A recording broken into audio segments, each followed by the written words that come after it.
ইবলিশ, এক নামেই ভয় আর কৌতূহল। সে মানুষের প্রকাশ্য শত্রু, কিন্তু শুরুতে সে মোটেও এমন ছিল না। ইবলিশ ছিল জিন জাতির একজন, আগুন থেকে সৃষ্টি। আশ্চর্যের বিষয় হল, একসময় সে আল্লাহর ইবাদতে এতটাই ডুবে ছিল যে ফেরেশতাদের সাথেই তার ওঠা বসা হতো। সবাই তাকে একজন বড় ইবাদতকারী হিসেবেই চিনত। ইবলিশের জন্ম নিয়ে একটি কাহিনী খুব প্রচলিত। বলা হয়, জিনদের এক শাসক ছিলেন, নাম হামুস। তার ছেলের নাম ছিল খবিস। খবিস ছিল দেখতে সিংহের মতো ভয়ঙ্কর আর ভীষণ রাগী। হামুসের মেয়ের নাম ছিল নীলবিস। তিনি দেখতে নেকড়ে বাঘের মতো আর স্বভাবেও ছিলেন কঠোর। এই আগুনের স্বভাবের দুই সত্তার মিলনেই জন্ম নেয় ইবলিশ। আগুন থেকে জন্ম হওয়ায় ইবলিশের ভেতরেও আগুনের মতো গুণ ছিল, চতুর, তীক্ষ্ণ বুদ্ধিমান আর খুবই অহংকারী। ইবলিশ যখন ছোট, তখনই বোঝা গিয়েছিল যে সে সাধারণ কেউ নয়। তার পিতা খবিস তাকে পড়াশোনার জন্য নিজের বন্ধু সারবুকের কাছে পাঠান। সারবুক ছিলেন অসম্ভব জ্ঞানী একজন শিক্ষক, হাজার হাজার বছর ধরে যিনি শিক্ষা দিয়ে আসছিলেন। ইবলিশ যা একবার শুনত সেটা আর কখনো ভুলত না। কঠিন জ্ঞানও সে মুহূর্তেই বুঝে নিত। এতে সারবুক ভীষণ অবাক হন। তিনি খবিসকে বলেছিলেন, আমার এত বছরের শিক্ষকতা জীবনে এমন মেধাবী ছাত্র আর দেখিনি। এই ছেলে একদিন খুব বড় হবে। কিন্তু সঙ্গে সঙ্গেই তিনি সতর্কও করেছিলেন, ছেলেটা ভীষণ অহংকারী আর একগুঁয়ে, নিজের বুদ্ধিকেই সে সবার উপরে ভাবে। এই স্বভাবটাই একদিন তার জন্য বড় বিপদ হয়ে দাঁড়াতে পারে। মানুষ সৃষ্টির আগের কথা। তখন পৃথিবীতে শুধু জিনদেরই রাজত্ব ছিল, কিন্তু তারা আল্লাহর অবাধ্য হয়ে পাপে ডুবে যায়। তখন আল্লাহ ফেরেশতাদের আদেশ দেন জিনদের শাস্তি দিতে। ফেরেশতারা যখন জিন নিধন শুরু করে, ঠিক তখন ইবলিশ ছিল একেবারে শিশু। তার নিষ্পাপ আর সুন্দর রূপ দেখে ফেরেশতাদের মায়া হয়। তারা তাকে হত্যা না করে আল্লাহর অনুমতিতে নিজেদের সাথে নিয়ে যায়। ফেরেশতারা ইবলিশকে প্রথম আসমানে নিয়ে গিয়ে ইবাদত শেখায়। ইবলিশ এত মন দিয়ে ইবাদত করত যে অল্প সময়েই সবাই অবাক হয়ে যায়। টানা 1000 বছর ইবাদত করার পর ফেরেশতারা তার নাম দেয় আজাজিল। এরপর একে একে দ্বিতীয়, তৃতীয় থেকে সপ্তম আসমান, প্রতিটি আসমানেই সে 1000 বছর করে ইবাদত করে। আর প্রতিবারেই ফেরেশতারা তার জন্য নতুন নাম রাখে, আবেদ, ওয়ালি, সালেহ। এইভাবেই একসময়ের ছোট্ট জিন শিশু ইবাদতের জোরে পৌঁছে যায় আসমানের চূড়ায়। ফেরেশতাদের কাছ থেকে শেখার পাশাপাশি ইবলিশও নিজে এমন ইবাদত করতে লাগল যে অল্প সময়েই সে জ্ঞান আর আমলে সবাইকে ছাড়িয়ে গেল। পৃথিবী থেকে সপ্তম আসমান এমন কোনো জায়গা ছিল না যেখানে সে সজদা দেয়নি। ফেরেশতারা তার ইবাদতে মুগ্ধ হয়ে গেল। তারা আল্লাহর দরবারে বলল, হে আল্লাহ, ইবলিশ এখন আমাদের থেকেও বেশি জ্ঞানী। যদি তাকে আরশের কাছাকাছি রাখা হয়, আমরা তার নাসিহাত শুনতে পারি। আল্লাহ তাদের কথা কবুল করলেন। ইবলিশকে আরশের কাছে উঁচু স্থানে বসানো হলো। সেখানে সে ইবাদতের পাশাপাশি ফেরেশতাদের উপদেশ দিতে লাগল। এইভাবেই একসময়ের জিন সন্তান পরিণত হল ফেরেশতাদের শিক্ষক। সপ্তম আসমানে তখন ইবলিশ ছিল ফেরেশতাদের সবচেয়ে প্রিয় শিক্ষক। একদিন তার মনে ভীষণ ইচ্ছে জাগল আল্লাহর পবিত্র লৌহে মাহফুজ নিজ চোখে দেখবে। আল্লাহ অনুমতি দিলেন। ফেরেশতারা তাকে সেই মহিমান্বিত স্থানে নিয়ে গেল। ইবলিশ থমকে দাঁড়িয়ে লেখা পড়তে লাগল। হঠাৎ কয়েকটি লাইনে তার চোখ আটকে গেল। একজন বান্দা অগণিত বছর ইবাদত করবে, কিন্তু একবার আল্লাহর আদেশ অমান্য করবে। ফলাফল জান্নাত থেকে বহিষ্কার, আর তার নাম হবে অভিশপ্ত। এই লেখা পড়ে ইবলিশ কেঁপে উঠল। চোখ দিয়ে অশ্রু ঝরতে লাগল। সে সঙ্গে সঙ্গে সজদায় লুটিয়ে পড়ল। সেই সজদা চলল হাজার হাজার বছর। মাথা তুলতেই সে দেখল নিজের সজদার জায়গাতেই লেখা জলজল করছে, ইবলিশের উপর আল্লাহর লানত। তার মনে পড়ল এক পুরনো কথা। আল্লাহ একদিন তাকে জিজ্ঞেস করেছিলেন, এমন অবাধ্য বান্দার কি শাস্তি হওয়া উচিত? ইবলিশ তখন নিজেই বলেছিল, তার উপর চির অভিশাপ। আল্লাহ বলেছিলেন, এই কথাটা লিখে রাখো, কাজে আসবে। ভয়ে কাঁপতে কাঁপতে সে বলল, হে রব, সেই বান্দা কে? আমাকে দেখান, আমি তাকে সঠিক পথে ফিরিয়ে আনব। উত্তর এলো, তুমি শীঘ্রই তাকে চিনতে পারবে। পৃথিবীতে বেঁচে থাকা জিনরা আবার ছড়িয়ে পড়ল। নতুন প্রজন্ম এলো।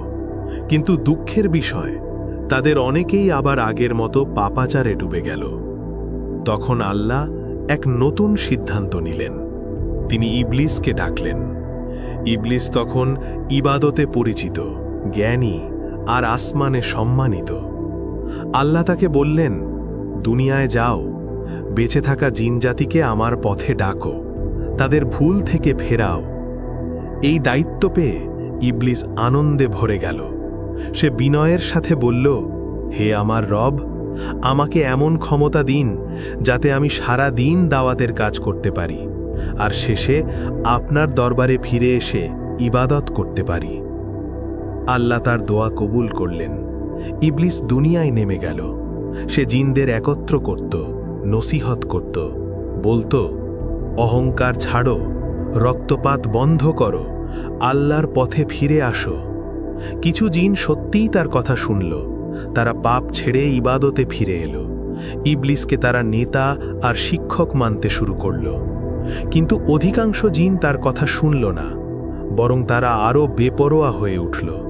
পাপাচার বেড়ে গেল, বিদ্রোহ আরও গভীর হল। ইবলিস বুঝতে পারল এদের শুধু দাওয়াত দিয়ে থামানো যাবে না। তখন আল্লাহ আবার আদেশ দিলেন, ফেরেশতাদের সাথে যাও, যারা সীমা ছাড়িয়ে গেছে, যারা আর ফিরে আসবে না, তাদের দমন করো। এই আদেশ পেয়ে ইবলিস ফেরেশতাদের সাথে নেমে এলো পৃথিবীতে। শুরু হলো কঠিন অভিযান। অবাধ্য জিনদের ঘাঁটি ধ্বংস হতে লাগল। এই যুদ্ধে ইবলিস সামনে থেকেই নেতৃত্ব দিল। ফেরেশতারাও তার সাহস আর দৃঢ়তা দেখে বিস্মিত হল। অবশেষে পৃথিবী আবার শান্ত হল। এই সব কিছুর পর ইবলিসের মর্যাদা আরও বেড়ে গেল। দাওয়াতও করেছে, যুদ্ধও করেছে, আল্লাহর হুকুমও বাস্তবায়ন করেছে। আর ঠিক এখানেই নীরবে জন্ম নিল এক ভয়ঙ্কর ভাবনা, আমি তো আল্লাহর কাজই করেছি, আমি তো দাওয়াতও দিয়েছি, যুদ্ধও করেছি, আমার মতো আর কে আছে? এই ভাবনাই ছিল তার অহংকারের বীজ। এই দায়িত্ব, এই সাফল্য, এই সম্মান সব মিলিয়েই তাকে খুব উঁচুতে তুলেছিল। আর সেই উচ্চতাই একদিন তাকে সবচেয়ে গভীর পতনের দিকে ঠেলে দিয়েছিল। কিছুদিন পর ফেরেশতারা আতঙ্কিত হয়ে ইবলিসের কাছে ছুটে এলো। তারা লৌহে মাহফুজে দেখেছে শীঘ্রই কারো ওপর চির অভিশাপ নামবে। সবাই কাঁপছে। তারা বলল, ওস্তাদ, আমাদের জন্য দোয়া করুন। ইবলিস দোয়া করল, হে আল্লাহ, আপনার ফেরেশতাদের কাউকে অভিশপ্ত করবেন না। দোয়া কবুল হল। ফেরেশতারা রক্ষা পেল। কিন্তু ইবলিস একটাই ভুল করল, সে নিজের জন্য দোয়া করতে ভুলে গেল। চারদিকে তাকিয়ে সে দেখল ফেরেশতারা তার কথা মন দিয়ে শোনে, তাকে ওস্তাদ বলে ডাকে। আসমান থেকে আরশ পর্যন্ত তার ইবাদতের গল্প ছড়িয়ে পড়েছে। ইবলিস মনে মনে ভাবল, আমি তো 1000 বছর ইবাদত করেছি, ফেরেশতারাও আজ আমার কাছ থেকে শেখে। তাহলে যদি আল্লাহ কাউকে বড় দায়িত্ব দেন, সে তো আমিই হওয়া উচিত। এই প্রথমবার সে আল্লাহর দয়া নয়, নিজের আমল গুনতে শুরু করল। ঠিক তখনই দুনিয়ায় এলো এক নতুন সৃষ্টি, হযরত আদম আলাইহিসসালাম। আল্লাহ সব ফেরেশতাকে আদেশ দিলেন, আদমকে সিজদা করো।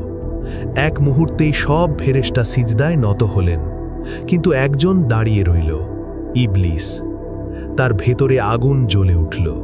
সে ভাবল, আমি আগুনের তৈরি, সে মাটির, আমি শক্তিশালী, আমি শ্রেষ্ঠ, আমি কেন তাকে সিজদা করব? আল্লাহ জিজ্ঞেস করলেন, কিসে তোমাকে সিজদা করতে বাধা দিল? ইবলিস দম্ভ করে বলল, আমি তার চেয়ে উত্তম। আপনি আমাকে আগুন দিয়ে সৃষ্টি করেছেন, আর তাকে সৃষ্টি করেছেন মাটি দিয়ে। এই এক কথাতেই প্রকাশ পেল তার অহংকার আর বিদ্রোহ। তখন আল্লাহ চূড়ান্ত ফয়সালা দিলেন, তুমি এখান থেকে নেমে যাও, কিয়ামত পর্যন্ত তুমি অভিশপ্ত। আল্লাহ যখন ইবলিসকে জান্নাত থেকে বের করে দিলেন এবং কিয়ামত পর্যন্ত তার উপর অভিশাপ দিলেন, তখন শয়তান আর্তস্বরে অনুনয় করল, হে আমার রব, আমাকে পুনরুত্থান দিবস পর্যন্ত সময় দিন। আল্লাহ বললেন, তোমাকে সময় দেওয়া হলো। এই কথাটাই ছিল তার জন্য সবচেয়ে বড় সুযোগ। কিন্তু শয়তান থামল না। সে এবার নিজের আসল চেহারা দেখালো। সে দম্ভের সাথেই বলল, যেহেতু আপনি আমাকে পথভ্রষ্ট করলেন, আমি আপনার সোজা পথে বসে থাকব। আমি মানুষের সামনে, পেছনে, ডানে ও বামে থেকে তাদের আক্রমণ করব। আপনি দেখবেন তাদের অধিকাংশই কৃতজ্ঞ থাকবে না। এই কথার মানে একটাই, শয়তান মানুষকে সব দিক থেকে ঘিরে ধরবে, তার চিন্তায় সন্দেহ ঢুকাবে, কাজে গাফেলতি আনবে, মনে লোভ আর অহংকার জাগিয়ে তুলবে। লক্ষ্য একটাই, মানুষকে আল্লাহর পথ থেকে সরিয়ে দেওয়া। এই ঘোষণা শোনার পর আল্লাহ চূড়ান্ত কথা বললেন, অপদস্থ হয়ে এখান থেকে বের হয়ে যা। তোর অনুসরণ যারা করবে, আমি অবশ্যই তোদের সবাইকে জাহান্নাম দিয়ে পূর্ণ করব।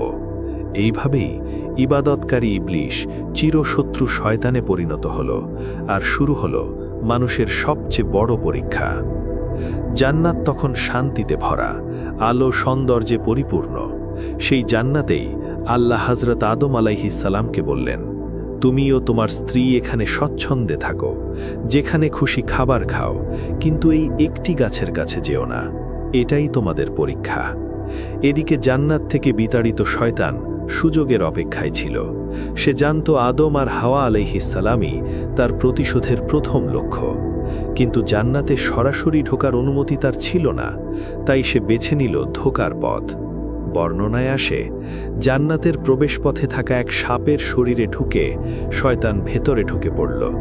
সে প্রথমে হাওয়া আলাইহিস সালামের কাছে গেল। কঠিন কথা নয়, মিষ্টি ফিসফিস বলল, তোমাদের রব এই গাছ নিষেধ করেছেন, কারণ এটা খেলে তোমরা ফেরেশতা হয়ে যাবে অথবা চিরদিন বেঁচে থাকবে। এরপর সে শপথ করল, বিশ্বাস করো, আমি তোমাদের উপকারী চাই। এই কথাগুলো ছিল বিষের মতো। ধীরে ধীরে সন্দেহ ঢুকে পড়ল মনে। তাহলে কি এই ফলেই আছে অমরত্ব? আল্লাহ কি কিছু গোপন রেখেছেন? কৌতূহল আর প্রলোভন একসময় জয়ী হল। শেষ পর্যন্ত আদম আলাইহিস সালাম আর হাওয়া আলাইহিস সালাম নিষিদ্ধ গাছের ফল আস্বাদন করলেন। আর ঠিক তখনই সব কিছু বদলে গেল। তারা বুঝতে পারলেন নিজেদের ভুল। লজ্জায় তাদের চোখ নুইয়ে গেল। জান্নাতের পাতা দিয়ে নিজেদের ঢাকতে লাগলেন। তখন আল্লাহর ডাক এলো, আমি কি তোমাদের সেই গাছ থেকে নিষেধ করিনি আর বলিনি যে শয়তান তোমাদের প্রকাশ্য শত্রু? এই ছিল মানবজাতির প্রথম ভুল আর শয়তানের প্রথম সফল ধোঁকা। কিন্তু এখানেই গল্প শেষ নয়। ভুল বুঝে আদম আলাইহিস সালাম আর হাওয়া আলাইহিস সালাম সঙ্গে সঙ্গে তাওবায় ফিরে গেলেন। কাপা কণ্ঠে বললেন, হে আমাদের রব, আমরা নিজেদের ওপর জুলুম করেছি। আপনি যদি আমাদের ক্ষমা না করেন, তাহলে আমরা অবশ্যই ক্ষতিগ্রস্ত হব। আল্লাহ দয়াময়, তিনি তাদের তাওবা কবুল করলেন। তারপর বললেন, তোমরা সবাই পৃথিবীতে নেমে যাও। সেখানে থাকবে জীবন, পরীক্ষা আর সময়। সেখানেই মরবে, আর সেখান থেকেই আবার উঠানো হবে। এইভাবেই আদম আলাইহিস সালাম আর হাওয়া আলাইহিস সালাম জান্নাত ছেড়ে পৃথিবীতে এলেন। বর্ণনায় আছে, আদম আলাইহিস সালাম অবতরণ করেন আজকের শ্রীলঙ্কা অঞ্চলে, আর হাওয়া আলাইহিস সালাম জেদ্দার কাছে। দীর্ঘ সময় পরে তারা মিলিত হন আরাফাতের ময়দানে। এভাবেই শুরু হয় মানুষের দুনিয়ার জীবন। ভুলের পর তাওবা, আর তাওবার পর আল্লাহর অসীম রহমত। আদম আলাইহিস সালাম আর হাওয়া আলাইহিস সালাম পৃথিবীতে আসার সাথেই যে যুদ্ধ শুরু হয়েছিল, সেই যুদ্ধ আজও শেষ হয়নি, বরং এখন তা চলছে আপনার আর আমার ভেতরে। শয়তান কোনো কেবল ইতিহাসের চরিত্র না, সে আজও বেঁচে আছে, সক্রিয় আছে। শুধু আগের মতো সামনে এসে ধোঁকা দেয় না, এখন সে আসে নীরবে, ফিসফিস করে। সে বলে না, আল্লাহকে অস্বীকার করো। সে বলে, নামাজটা একটু পরে পড়ো। সে বলে না, হারাম করো। সে বলে, একবার করলে কী বা হবে? সে বলে না, অহংকার করো। সে বলে, ওর চেয়ে তো তুমি অনেক ভালো, তবুও এগিয়ে গেল কেন? এইভাবেই সে সন্দেহ ঢোকায়, আলস্য শেখায়, অহংকার আর হিংসা জাগিয়ে তোলে। ধীরে, খুব ধীরে, যাতে মানুষ টেরও না পায়। কিন্তু একটা কথা ভুলে গেলে চলবে না, আল্লাহ আমাদের অসহায় করে পৃথিবীতে পাঠাননি। তিনি আমাদের হাতে তুলে দিয়েছেন শক্ত অস্ত্র, জ্ঞান, যাতে সত্য আর মিথ্যা আলাদা করতে পারি, বিবেক, যা ভুলের আগে ভেতর থেকে সতর্ক করে, দোয়া, আউযু বিল্লাহি মিনাশ শাইতানির রাজিম, তাওবা, যে দরজা কখনো বন্ধ হয় না। এই পুরো গল্প আমাদের তিনটা বড় শিক্ষা দেয়। ইবলিশ ধ্বংস হয়েছিল অহংকারে। এই আগুন থেকে আমাদের বাঁচতে হবে। আল্লাহর হুকুম অমান্য করা কখনোই ছোট বিষয় না, কিন্তু ভুল পরে ফিরে এলে আল্লাহ কখনো বান্দাকে ফিরিয়ে দেন না। এখন প্রশ্নটা খুব সহজ কিন্তু খুব গভীর। শয়তান কিয়ামত পর্যন্ত সময় পেয়েছে, কিন্তু আপনার সময়টা কার পথে যাচ্ছে? এই গল্প শুধু শোনার জন্য না, এই গল্প বাঁচার জন্য। কারণ ফাঁদ পাতা আছে, কিন্তু রহমত তার চেয়েও বড়। সিদ্ধান্ত আপনার। আল্লাহ আমাদের সবাইকে শয়তানের চক্রান্ত থেকে হেফাজত করুন এবং সঠিক পথে অবিচল রাখুন। আমিন। ভিডিওটি ভালো লাগলে একটি লাইক দিয়ে আপনার মূল্যবান মতামত কমেন্টে জানান। ইসলামের এই বার্তা অন্যদের কাছে পৌঁছে দিতে শেয়ার করুন। আর এমন আরও উপকারী ইসলামিক ভিডিও পেতে আমাদের চ্যানেলটি সাবস্ক্রাইব করে সাথে থাকুন।